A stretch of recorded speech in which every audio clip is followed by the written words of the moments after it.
ഇപ്പോൾ social media ഭയങ്കര ചർച്ചയായി പോയിക്കൊണ്ടിരിക്കുന്ന ഒരു സംഭവമാണ് ഇതേ കണക്ക് ജസ്നയും ഭർത്താവും വേർപിരിഞ്ഞു എന്നുള്ളൊരു സംഭവം. അങ്ങനത്തുള്ള ഒരു കാര്യങ്ങൾ യഥാർത്ഥത്തിൽ നടന്നിട്ടില്ല. പക്ഷേ ഒരുപാട് പേരുണ്ട് ഇതേകണക്കുള്ള കാര്യങ്ങൾ പറഞ്ഞുകൊണ്ടുണ്ടെങ്കിൽ വീഡിയോ ഇട്ടുകൊണ്ടേ ഇരിക്കുകയാണ്.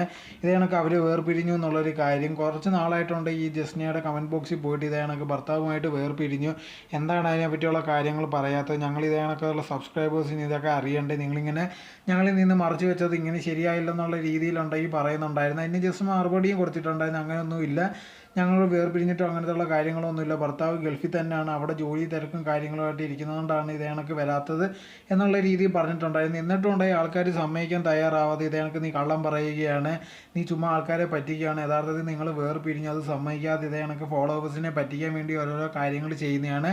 ഇത്രയും വർഷങ്ങളായിട്ടുണ്ടെങ്കിൽ ഒരു വട്ടം പോലും ഉണ്ടെങ്കിൽ നിങ്ങൾ വീഡിയോയിൽ അയാളെ കാണിച്ചിട്ടില്ല, ഞങ്ങൾ എത്ര വട്ടം പറഞ്ഞിട്ടുള്ളതാണ്. സോ ഇതിൽ നിന്ന് മനസ്സിലാകാതെയോ നിങ്ങൾ തമ്മിൽ ഇപ്പോൾ വേർപിരിഞ്ഞാണ് താമസിക്കുന്നത്, പക്ഷേ എന്നിട്ട് നിങ്ങൾ സമ്മതിക്കാതെ തന്നെയാണ് ഇരിക്കുന്നത്.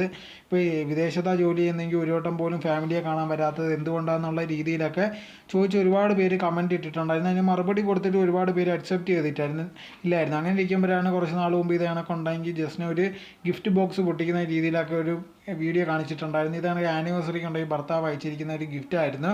അത് എടുത്തൊരു വീഡിയോ ആയിട്ട് ഇട്ടിട്ടുണ്ടായിരുന്നു. അത് കണ്ടപ്പോഴത്തേക്ക് ഒരുപാട് പേര് പിന്നെയും പറയുന്ന ഒരു കാര്യം എന്ന് പറഞ്ഞാൽ നീ പിന്നെയും പറ്റിക്കുകയാണ്, ഇങ്ങനത്തുള്ള ഒരു കാര്യവും ഞങ്ങളെ പറഞ്ഞ് പറ്റിക്കേണ്ട ആവശ്യമില്ല, ഞങ്ങൾക്കറിയാം ഇതേ കണക്കത്തുള്ള കാര്യമൊക്കെ നീ ചുമ്മാ ഉടായ്പ ഇറക്കുക എന്നുള്ള രീതിയിൽ പറഞ്ഞുകൊണ്ട് ഒരുപാട് പേര് പിന്നെയും വീഡിയോ ഇട്ടിട്ടുണ്ടായിരുന്നു. ഇത് കാണുമ്പോഴത്തേക്കൊണ്ട് ഈ ചിരിയാണ് വരുന്നത്. ഇപ്പോൾ അവരുടെ ഫാമിലി കാര്യം അവർക്കല്ലേ അറിയത്തുള്ളൂ. നമ്മുടെ അടുത്ത് ഇതേ കണക്കത്തുള്ള കാര്യങ്ങൾ പറയുമ്പോഴത്തേക്കുണ്ടെങ്കിൽ അവരത് പറയുന്നത് സത്യമാണെന്ന് വിചാരിച്ച് കേൾക്കും. അതല്ലാതെ നമ്മൾ ഇതേ കണക്ക് അവർ വേർപിരിഞ്ഞു എന്ന് ഉറപ്പാണ്, അല്ലെങ്കിൽ അങ്ങനെ ഞങ്ങൾ പറയുന്ന രീതിയിൽ തന്നെ നടക്കണമെന്ന് പറഞ്ഞാൽ അതൊന്നും നടക്കുന്ന കാര്യമല്ല. അവരുടെ ഫാമിലി ഇഷ്യൂ എന്തോന്ന് അവർക്കറിയാം, അതിനെപ്പറ്റിയുള്ള കാര്യങ്ങൾ നമ്മുടെ അടുത്ത് പറയുന്നുണ്ട്. എന്നിട്ട് ഒരു ആൾക്കാർക്ക് ഒരു കോമൺ സെൻസ് ഇല്ല, അത് മനസ്സിലാക്കാൻ പോലും തയ്യാറാവാത്ത ഒരുപാട് പേരുണ്ട്.